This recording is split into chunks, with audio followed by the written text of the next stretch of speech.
Bonjour à tous et bienvenue dans le 4e épisode Le temps d'un café. Je suis Éléonore Camaret et j'accompagne les femmes entrepreneurs dans la création de leur identité visuelle et d'outils pour une communication cohérente et authentique. J'accompagne aussi ces femmes et leurs familles dans l'aménagement de leur maison pour transformer leur habitation en un lieu accueillant, ressourçant, unique et surtout à leur image.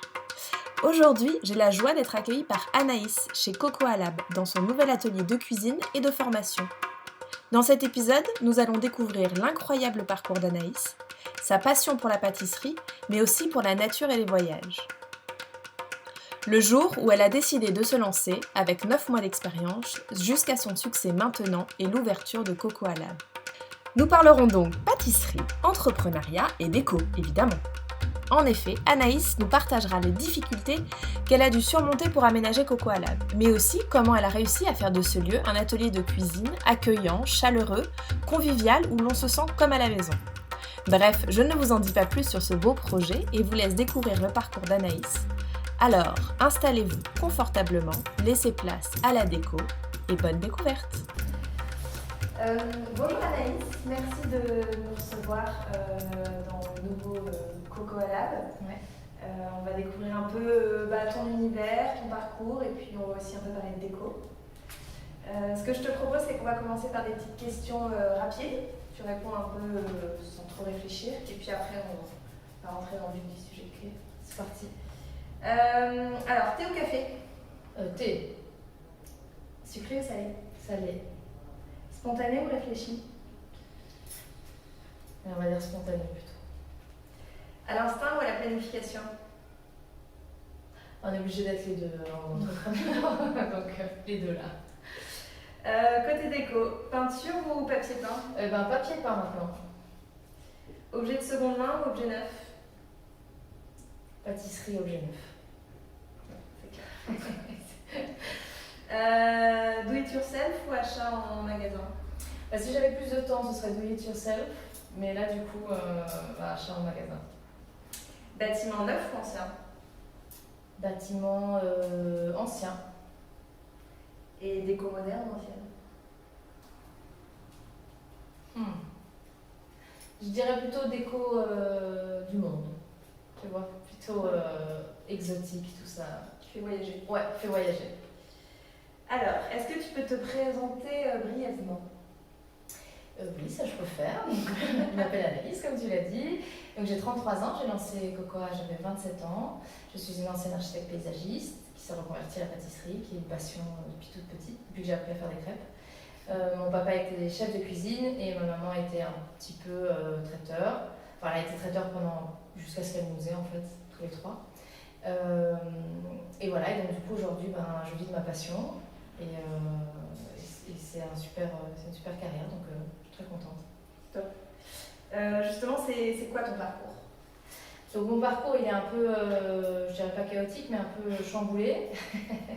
Donc j'ai fait une formation d'architecture du paysage pendant 5 ans, en sachant que j'avais la passion de la pâtisserie depuis que j'étais petite. Mais je me suis dit, autant d'abord assurer les arrières, faire les études. Donc j'ai fait mes 5 ans, j'ai réussi. J'ai enchaîné avec une année chez Marc Ducobu, qui est un relais dessert à Waterloo. C'était une année super, mais super fatigante. Et du coup, au bout d'un an, j'ai dit, c'est pas comme ça que je veux le faire. Donc j'aimais beaucoup la pâtisserie, mais pas dans ce contexte-là, pas à l'ancienne, entre guillemets, au niveau des horaires. Donc je suis retournée dans le paysage et là j'ai fait 4 ans d'architecture du paysage dans un gros bureau d'archi à Bruxelles qui s'appelle Artenville. Là je me suis formée, que ce soit au management, évidemment à répondre à des marchés publics, etc. Mais je veux dire au niveau de la construction dans une entreprise, c'était très formateur. Donc j'ai vu ce qu'il fallait faire et surtout ce qu'il ne fallait pas faire. Donc au bout de 4 ans, j'avais ma dose et j'avais envie de me lancer dans mon projet. Et donc je me suis lancée en tant que tarée dans ce projet de pâtisserie où j'avais 9 mois d'expérience finalement. J'avais pas de clients, personne ne connaissait. Ouais. Et en 3 mois, j'ai switché du paysage à la pâtisserie. Et j'ai essayé de conserver les deux finalement, puisqu'aujourd'hui c'est une pâtisserie florale, donc je garde le côté végétal, paysager de mon ancien métier que j'ai adapté à la pâtisserie. Et du coup, Cocoa, c'est quoi? Alors, cocoa, c'est un nom en fait qui évoque la gourmandise on part sur le cacao en anglais. Et alors, koa, c'est un arbre de la forêt équatoriale. Et en fait, ça me permettait de faire le lien avec mes deux métiers. Et pour parler un peu plus du projet Cocoa. Alors, donc c'est, comme j'ai dit, un projet qui va vraiment joindre mes deux passions. De là, on sort, on va dire, deux gammes principales de produits. Donc, j'ai une gamme qui est un peu plus esthétique et élaborée, qui sont les entremets floraux. Donc, c'est vraiment des gâteaux avec une décoration florale dessus. Et à l'intérieur, je travaille avec des hydrolats, des huiles essentielles, etc. Donc, il y a vraiment une recherche sur le côté végétal et floral. Et alors, il y a une autre gamme qui est plus rustique, et là, on part sur des... là, on part sur des biscuits, des macarons, des cakes. Et cette gamme-ci, je la réserve plutôt aux souvenirs d'enfance, à ce que ça évoque. Donc, je reste sur des saveurs beaucoup plus franches. Donc, chocolat, caramel, vanille, les choses qui nous rappellent vraiment la douceur de l'enfance et le côté réconfortant, en fait. Ouais, c'est chouette. Et donc tu as ouvert il n'y a pas très longtemps Cocoa Lab. Oui. Et qu'est-ce que c'est Cocoa Lab? Alors Cocoa Lab, c'est la petite sœur de Cocoa. Et cette fois-ci, c'est né de l'envie de vraiment partager en fait. Parce que donc, ça fait 6 ans que j'ai lancé Cocoa 1 et du coup j'avais envie de partager le savoir que j'avais acquis pendant toutes ces années. Et l'idée de donner cours, ça faisait déjà un moment que ça me taraudait. Donc j'ai commencé à donner des cours dans le Cocoa 1. Ouais. Mais l'espace est vraiment très petit. Enfin, si tu viens voir, c'est assez petit. Il y avait 8 personnes, donc ça faisait trop. Et donc du coup, je me suis dit, voilà, j'arrivais à un stade, on va dire, de rythme de croisière. Et il me fallait un nouveau projet. Et puis c'est venu comme ça, en une semaine, je me suis dit, tiens, j'ai envie de faire une académie. J'ai envie de continuer aussi à me former. Parce qu'en tant que chef d'entreprise, on a rarement l'occasion d'aller suivre des formations parce qu'on n'a pas le temps, parce qu'on n'a pas toujours les fonds non plus. Et donc ça permettait à la fois de me former mon équipe et moi, et puis évidemment de former les gens qui allaient... Oui, parce qu'il y a quand même une grosse demande en pâtisserie, il y a de plus en plus de gens qui veulent faire du manuel, et donc l'occasion a fait la ronde, on va dire, et vraiment en à peine 2 semaines, je me suis dit, c'est bon, j'ai le concept, j'ai l'idée, il faut que je trouve l'endroit, et j'ai trouvé l'endroit dans la foulée. Hyper rapide. C'était hyper rapide. Après, ça a été très lent dans l'aménagement et le chantier, parce que c'était en plein confinement aussi. Donc on va dire que c'est quand même un bébé qui a été rapidement conçu, mais qui a été hyper long à sortir, quoi, tu vois.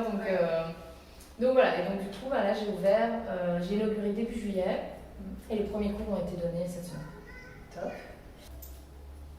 Du coup, maintenant parlons un peu de déco et aménagement. Est-ce que tu as fait beaucoup de travaux? Oui, j'ai fait beaucoup de travaux. J'avais initialement prévu des travaux ridicules. Alors que j'ai quand même été dans l'architecture pendant longtemps, mais non, vraiment, en fait, j'ai fait 4 fois plus de travaux que ce qui était prévu. Donc ici, c'était un restaurant russe qui s'appelait La Taverne de Moscou. Oui, ça ne s'invente pas. Et donc, les murs étaient rouge sang. Il y avait vraiment un grand bar au milieu de l'espace. Et la cuisine était minuscule. Et donc, il n'y avait pas de véranda à l'époque. Donc j'avais deux baies vitrées qui étaient assez petites et donc au niveau de la lumière c'était super sombre, vraiment. Surtout que le sol est noir et comme les murs étaient rouges et gris foncés, du coup c'était un peu violent. Je me suis demandé sur le coup comment je l'ai acheté, on va dire, mais je savais que les murs étaient sains, tu vois, l'espace avait été refait il n'y a pas si longtemps que ça et donc je savais que c'était, on va dire, une valeur sûre, mais j'avais vraiment très mal estimé la quantité de travaux à faire et le prix. Ah oui, mais tu avais vu le potentiel du lieu directement? Oui, tout de suite. Et tu savais directement comment tu allais... Enfin, quand tu es rentrée, tu t'es dit là, je vais faire un plan de travail Non, au début, en fait, je regardais à travers, je me souviens, la vitre et tout au bout, je voyais qu'il y avait un jardin et moi, en fait, je viens de Brabant-Wallon, on avait un jardin et c'est très végétal et je trouve qu'à Bruxelles, moi, ça me manque beaucoup. Et du coup, j'ai vu le jardin, j'ai dit, je veux cet endroit avec le jardin. Et donc de là, je me suis dit que j'allais trouver et l'espace était quand même, tu vois, je voyais qu'il y avait possibilité de faire quelque chose. Et donc de là, on a commencé à établir des plans d'aménagement. Que tu as fait toute seule ou Non, il y a une amie qui m'a aidée pour vraiment designer le côté, on faisait ça sur SketchUp, tu vois, parce que ce qui est difficile, ce qui est difficile dans une académie de pâtisserie, c'est que tu dois à la fois avoir un espace qui est beau, accueillant, esthétique, mais ça doit être fonctionnel. Ouais. Et comme dans mon premier atelier, donc il faut caler toutes les machines qui ne sont pas toujours belles. Il faut caler effectivement les plans de travail, savoir si les gens s'assoient ou restent debout. Enfin, il y a vraiment beaucoup de choses à prévoir. Puis j'imagine que les gens circulent, bougent aussi. Voilà. À l'époque, j'avais pas prévu le Covid non plus, donc là, je suis bien contente d'avoir fait un plan de travail aussi grand. Parce que du coup, ils ont la distance nécessaire. Ah oui, j'y ai pas pensé. Ouais, mais oui, c'était pas simple et je voulais pas non plus, c'est pas un endroit où les gens s'arrêtent, c'est pas l'objectif. Ils viennent pour le cours, mais ils doivent pas rentrer toutes les 5 minutes comme une pâtisserie classique. Ouais. D'ailleurs, on le voit quand on arrive, quand je suis arrivée en voiture, je me suis demandé, tu vois, si c'était là, c'est pas forcément indiqué. Ouais, c'est ça. Après, je crois que j'ai aussi un peu ce truc que ça se voit pas trop parce que mon cocoa 1 n'est pas très visible non plus. Ah bon? Ouais, j'aime bien ce petit côté adresse secrète. Ouais, c'est sympa. C'est sympa, mais niveau visibilité et c'est marketing, c'est pas génial, tu vois. Mais là t'en as pas besoin. Non, là j'en ai pas besoin. Il n'y a rien à acheter ici. Enfin, de produits. C'est ça. Et quelle ambiance, quelle énergie, quelle ambiance t'as voulu un peu créer ici? Du coup, tu as tout fait toute seule, donc comment tu as fonctionné? Tu t'es fait je sais pas, des bords Pinterest, comment tu as fait pour trouver l'ambiance et le mojo? Ouais. Les bords Pinterest, oui, évidemment, hein. Je veux dire, ça c'est quand même la base, on va dire. Après, le problème de Pinterest, c'est qu'il y a un milliard d'idées que tu n'arrives pas à trancher entre ce que tu veux, ce que tu veux pas. Mais j'avais déjà une base qui était Cocoa 1. Et Cocoa, c'est la même menuiserie, donc j'ai travaillé avec le même menuisier qui est vraiment top. Maintenant, j'avais aussi l'intention, comme c'était une académie, je voulais un peu faire porter le projet par d'autres personnes. Il y avait l'idée des sponsors. Et donc, ça m'a dirigée vers certaines choses. Donc, par exemple, le plan de travail, c'est Néolith, qui est un matériau vraiment très résistant, que ce soit au niveau de la chaleur, des chocs, etc. Et donc ça m'a dirigée parce que j'avais besoin d'un plan de travail qui était beau, mais j'avais besoin d'un plan de travail qui était résistant à 10 personnes qui tapent une casserole dessus, quoi. C'est ça. Et pas une fois, quoi. Exactement. Donc du coup, voilà, je suis allée chercher un sponsor chez eux et donc eux me suivent dans l'aventure. Pour tout ce qui était matériel après de pâtisserie, j'étais entre les deux aussi parce que les gens ils doivent utiliser du matériel professionnel, mais ils doivent aussi utiliser du matériel ménager puisque chez eux ce sont des fours classiques. Et donc du coup au niveau du matériel, tout ce qui est matériel de pâtisserie, donc j'ai été à la fois sponsorisée par AEG parce que justement il faut pouvoir... En fait on peut travailler avec du matériel de pâtisserie professionnel, mais il fallait aussi du matériel ménager puisque les gens font ça chez eux. L'objectif c'est qu'ils sachent le refaire chez eux aussi. Donc j'ai AEG qui m'a sponsorisée sur tout ce qui était petit matériel, four, hoc, etc. Et après le gros matériel, voilà, ça il fallait... Parce que l'objectif c'était à la fois que je donne des cours dans cet espace, mais il y a une plage horaire qui va être réservée pour, par exemple à Noël, on est débordé de l'autre côté, on n'a pas assez de place. L'objectif c'est de rapatrier par exemple la biscuiterie ici, de produire une partie de la biscuiterie ici. Ah oui, donc il faut quand même qu'il y ait du matériel. Oui, et puis s'il y a des formations pour vous ou pour les professionnels. Voilà, parce que l'objectif c'est qu'il y ait des masterclass de plus haut niveau avec des personnes qui viendront de Paris et d'un peu partout. Et donc eux vont donner cours, mais ils ont besoin de matériel comme ça. Tu vois, par exemple, il y a un choc qui descend à moins 40 degrés. Ah oui. Et donc ça c'est vraiment indispensable pour donner des cours, mais que ce soit particulier ou professionnel, c'est... Ah oui? Ouais. Parce que en un cours de 3 heures, t'as pas le temps que ça prenne en fait en congélation. Ah bah oui. Voilà. Et là ça descend en une demi-heure, 1 heure, ça descend très très vite. Je savais pas. Ouais. Et pour parler ambiance, comment tu as choisi tout ce qui est végétal? Oui, ça prend bien. Mais les couleurs et tout, c'est quand même hyper chaleureux, on se sent un peu comme à la maison. Ouais. Pourtant, c'est une académie, ça aurait pu être une cuisine hyper froide. Surtout, oui, en cuisine, on a l'inox qui est vraiment froid. Et donc, moi, au tout début, j'avais fait en fonction du budget. J'avais pas beaucoup de budget, donc je m'étais dit que mon plan de travail, ce serait de table inox, pour que ça fasse un peu cuisine mi-industrielle, comme chez soi, en fait. Au final, j'ai travaillé avec Néolith, mais la menuiserie, c'était quelque chose d'acté parce que je voulais travailler de la même façon pour avoir la même identité visuelle, on va dire, d'un cocoa à l'autre. Le végétal, parce que c'est quelque chose qui me tient à cœur et que ça me parle beaucoup, et qu'il y a un jardin aussi. L'objectif, c'est d'avoir un jardin comestible, tu vois, donc de pouvoir mettre beaucoup de plantes que je peux... Plus tard, exactement, ça je vais encore le faire, ouais. Et alors, au niveau des couleurs, on est parti sur la menuiserie couleur miel et le plan de travail était quand même dans les tons un peu dorés. Au début, il était dans les tons gris. J'ai changé en cours de route.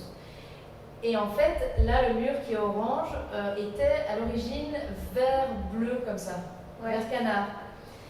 Et en fait, j'ai demandé au peintre de faire tout le mur et en fait, je me suis dit non, ça va pas du tout. Je sais pas, je me sentais pas bien. Et donc j'ai dit ok, on met en orange. Tout le monde m'a dit non, en orange, ça va pas être génial, cette couleur elle est belle et tout. Et comme l'extérieur est couleur rouge terracotta, je me suis dit pourquoi tu fais pas la continuité? Ouais, c'est ça. En fait, ça fait clairement un lien entre l'extérieur et l'intérieur, entre la végétation et tout. Et même quand j'ai choisi le terrazzo, il y a des éclats orangés comme ça, tu vois, ça fait un peu cookies. Et vert aussi un peu, non? Gris, un peu foncé. Okay. Et donc, même quand j'ai choisi, en fait, j'avais pas pensé, dans ma tête, c'était toujours, le mur était toujours vert bleu, en fait. Ah oui. Et donc, j'ai remarqué qu'au fur et à mesure que je choisissais les choses, tout était dans les tons chauds.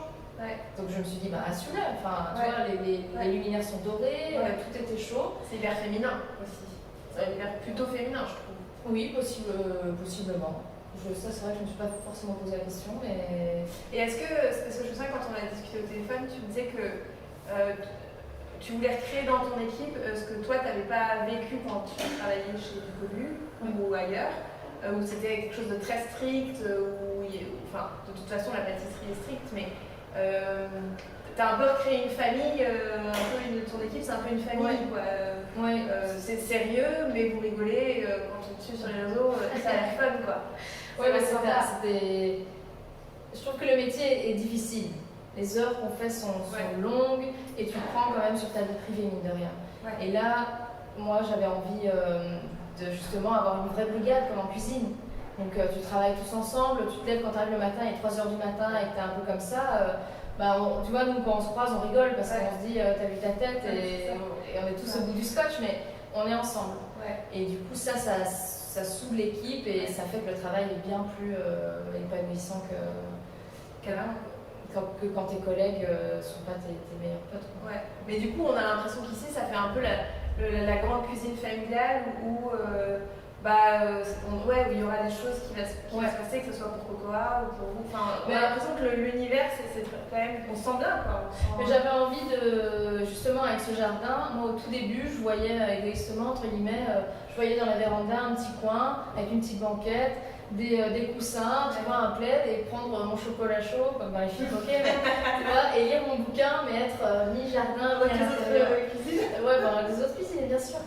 Mais j'avais cette envie de les jours off, par exemple, de venir, pouvoir me poser, venir avec des amis, manger un bout, être comme chez moi. Ah oui, tu vois, comme à la maison. Et au final, même si le plan de travail fait quand même 7 mètres de long, ce qui est gigantesque, quand je viens ici, je me sens bien, quoi. J'ai envie d'y rester. Ça, c'était l'objectif, c'est de se sentir comme au Cocoa d'ailleurs. Ouais. Tu vois, tu te sens bien, quoi. C'est un peu chaleureux. C'est pas une cuisine classique, souvent froide, tu vois. C'est un peu différent. Ah, c'est chouette. Est-ce que tu penses que, du coup, que la déco, les luminaires et tout véhiculent vraiment un message et qu'en fonction des lieux, le message n'est pas le même Ouais, je pense vraiment que déjà dans les matériaux qu'on choisit, après je dis ça, mais par exemple là l'inox, je trouve pas qu'il véhicule un message froid parce qu'il a été combiné avec une autre matière qui est bien plus chaude, le ton miel de cette menuiserie fait que ça véhicule vraiment un sentiment. Bon, moi je viens du sud, ma maman est espagnole. Ah oui. Et du coup, tous les matériaux que j'ai choisis, quand je regarde a posteriori, parce que sur le coup je m'en suis pas rendu compte, mais c'est tous des trucs chauds. Ouais, vraiment chauds et les matières, tu vois, sont le bois et tout ça, tout est très naturel aussi. Hein. Ouais, on y revient même dans les matériaux, quoi. Ouais, donc clairement, c'était inconscient, mais j'ai vraiment voulu véhiculer une ambiance comme chez soi, plus naturelle, plus paysagère aussi. Et chez Cocoa, c'est la même chose? Chez Cocoa, c'est le même bois, sauf que le plafond à ce moment-là est gris. Tu vois, c'est l'inverse. Ah oui. C'est le plafond qui est gris foncé. Ici, c'est le sol qui est gris foncé. Et par contre, j'ai travaillé avec des carreaux blancs. Mais ça, c'est aussi une question d'AFSCA pour l'hygiène et tout ça. Mais c'est pareil, c'est assez chaleureux. Les gens, tu vois, les ampoules ont été choisies avec des tons très chauds. Il y a du cuivre aussi. Et donc, du coup, les gens. Est-ce que tu as un meuble, un objet fétiche que tu aimes bien, qui te rappelle des souvenirs ou quelque chose qui est important un peu pour toi et qui véhicule quelque chose? J'ai une chaise que j'adore à la maison, qui est une chaise Emmanuel. Ouais. Et que j'ai mis dans un coin et j'ai mis plein de plantes dessus. Et je sais pas, je trouve qu'elle donne toute la chaleur à la pièce dans laquelle je suis. Et donc ça, elle est à la maison. J'avais hésité à la mettre ici en fait au tout début. En fait, je voulais en mettre 2 ici à la base. Et puis je trouvais que ça faisait trop King and Queen, tu vois. J'ai stoppé l'idée nette. Mais j'adore cette chaise, je la trouve. Je sais pas, je la vois et je me sens bien quand je la regarde, quoi. Ouais, c'est chouette. Et t'as une pièce favorite? Ouais, le salon, clairement. Le salon. Pas la cuisine? Non, parce que chez moi, parce que chez moi la cuisine elle est toute petite, mais je cuisine peu en rentrant chez moi. Ouais, après t'as fait ça toute la journée, donc tu peux. Ouais, mais même maintenant que je fais plus beaucoup finalement la pâtisserie, tu vois, parce que je gère un peu tout. Non, c'est pas un truc qui bizarrement me. Ouais, ou peut-être que je la vois toute la journée, donc c'est suffisant, tu vois. Ouais. Mais le salon, j'aime bien les côtés cosy, quoi. Ouais, j'aime bien m'installer sur le canapé et travailler dessus avec un fond de musique. Est-ce que tu as tendance à observer les intérieurs et la déco des lieux, je sais pas, comme des restos où tu vas? Est-ce que tu choisis un peu, tu vois, je sais pas si tu pars en vacances, tes lieux un peu en fonction de la déco ou quand tu voyages? Pas forcément parce que je sais que tu voyages beaucoup. Ouais, je voyage beaucoup. T'aimes bien voyager? De plus en plus. Clairement, là, je suis partie à Amsterdam et j'avais l'œil sur tout ce que je dois refaire ma façade et la vitrine. J'avais l'œil tout le temps en train de regarder. Et du coup, oui, je suis beaucoup plus attentive aux détails, que ce soit la déco, mais l'architecture intérieure, l'agencement, les lumières, etc. Donc à Bruxelles, il y a des endroits qui sont chouettes et tout ça, mais c'est vrai qu'il faut dire que dans le nord, je trouve qu'ils sont. J'étais allée à Danemark et à Copenhague, et je trouvais qu'ils étaient vraiment à la pointe. Ouais. Tu rentres dans un endroit et tu te sens comme chez toi partout. Donc ça, je trouve ça chouette. Et après, dans les pays, je vais souvent en Asie. J'aimais bien aller en Asie. Et c'est ça. Et du coup, on retrouve quand même, tu vois, là, ça, c'est des choses qui viennent de Bali. Ouais. Et ça me parle, quoi, parce que ça me fait voyager, en fait, quand tu vois ça. Je trouve que Et c'est ça que j'aimais bien aussi dans l'espace, c'est qu'à la fois, tu te sens chez toi, mais il y a des choses qui tu pourrais te dire, tiens, je suis dans un autre pays. Et j'aimerais bien faire ça avec le jardin. Ah oui? Ouais. Donc avec les plantes et tout? Ouais. J'aimerais bien que tu rentres dans un lieu un peu féerique, un peu décalé en fait, alors que tu es à Uccle, en plein centre de Bruxelles. Ouais, j'ai beaucoup besoin de voyager, j'ai pas pu ces derniers temps et je pense que j'ai besoin d'avoir ça dans mes espaces de vie. Ah, c'est top. C'est quoi un intérieur réussi pour toi? Quand tu disais tout à l'heure, quand je suis allée à Copenhague, on sent chez soi partout. Le fait de se sentir chez soi, c'est un intérieur réussi? Ouais, ça c'est important pour moi, mais je pense que ça vaut pas pour tous les espaces que tu construis. Ouais. Une bijouterie par exemple, t'as pas spécialement envie de sentir chez soi, tu vois, enfin chez toi. C'est le choix des matériaux, c'est le choix des lumières, c'est la façon dont tu te déplaces dans l'espace. Ouais, et la nouveauté aussi, je trouve, l'originalité. Je suis quelqu'un qui me lasse assez vite et du coup c'est vrai que quand tu vois un aménagement qui est totalement différent, qui est réfléchi en fonction du produit par exemple, ou qui a une autre réflexion qui te surprend, ça je trouve ça réussi. Et c'est quand même rare mine de rien. Moi ici la première, c'est pas non plus une nouveauté, tu vois, mais il y a peu d'endroits comme ça un peu design où tu te dis, il y en a un par exemple. C'est très simple, mais Buddy Buddy qui est à Bruxelles, et ils ont fait tout un côté orange, mais vraiment tout est peint en orange, le matériel est en orange, et l'autre côté est gris ou beige, je crois. Je trouve que tu rentres là-dedans, tu te dis, ah, quand même, tu vois, ça j'aime bien. Tu aurais des conseils à donner aux personnes qui voudraient ouvrir un espace public, que ce soit un resto, ou une académie, ou un salon, ou un centre de bien-être, je sais pas. Enfin, ouvert au public, mais voilà, comme toi, tu avais quand même des mains dedans. Oui, un petit peu. Un petit peu. Bien choisir ses entrepreneurs, ça c'est le premier conseil, ça c'est sûr. Après, dans l'aménagement général... Comment tu choisis bien? Par conseil, du coup, par recommandation? Par recommandation, mais ouais, 2 avis valent mieux qu'un seul, ça c'est sûr. Moi j'ai eu que des bons entrepreneurs sauf un, et du coup ça a mis une boxon dans tout l'aménagement. Ça a été très compliqué mentalement surtout, de devoir dealer avec ça. Après, dans l'aménagement général, ici c'était compliqué parce que c'est une académie, donc ça devait être pratique et esthétique. Et donc, et répondre aux normes ASCA aussi, en plus. Donc c'est pas facile et il faut avoir assez de stockage et voilà.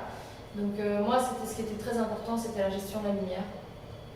Et donc c'est pour ça que j'ai construit la véranda. Et ça, je trouve que c'est dans un lieu, pour ne pas avoir assez de lumière dans le premier, ça c'était vraiment la première chose que je me suis posée comme question. Donc comment j'allais éclairer. J'ai pas hésité à mettre du budget dans les luminaires. Ça aussi, c'est un solide budget, mais ça c'était... Je regrette pas. Non, vraiment pas. Même si c'était cher, mais je regrette pas.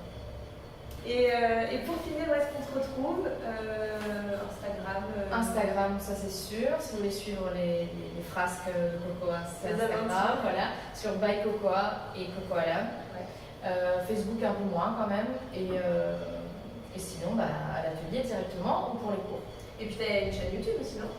Je commence, mais soit je fais ça la nuit, soit pour l'instant j'ai pas le temps, mais ça va arriver, tout doucement, peut-être des cours en ligne aussi. Ah, c'est chouette ça. Ouais, c'est très bien. Je pense que c'est aussi un peu l'avenir. Mais de nouveau, pas que, parce que j'aimerais garder le contact avec les gens, et tu vois, parce que faire chez soi, ça vaut pas être ensemble. Et, voilà. Donc ça, je peux conserver. C'est top. Merci beaucoup, Anaïs, pour ce partage. Et puis moi, je vous dis à très bientôt pour un prochain épisode. Et voilà. Un grand merci Anaïs pour ton accueil dans ce sublime espace qu'est Cocoa Lab et pour le partage de ton parcours. Pour suivre l'actualité de Cocoa, suivez Anaïs et son équipe sur les réseaux et si vous souhaitez vous inscrire à un cours de pâtisserie, rendez-vous sur le site de Cocoa. Merci à vous de nous avoir suivis et j'espère que cet épisode vous aura plu autant qu'à moi. Si vous souhaitez me donner un petit coup de main, partagez la vidéo sur les réseaux, laissez-moi un petit commentaire. Et puis si vous souhaitez être accompagné dans la création de votre identité visuelle ou bien l'aménagement de votre espace pro ou privé, alors rendez-vous sur mon site internet ou suivez-moi sur les réseaux, Instagram, mon réseau de prédilection pour suivre les actus, des idées, des conseils et mes derniers projets d'archi, déco ou de graphisme. Je vous souhaite une très belle journée et à très bientôt pour un café.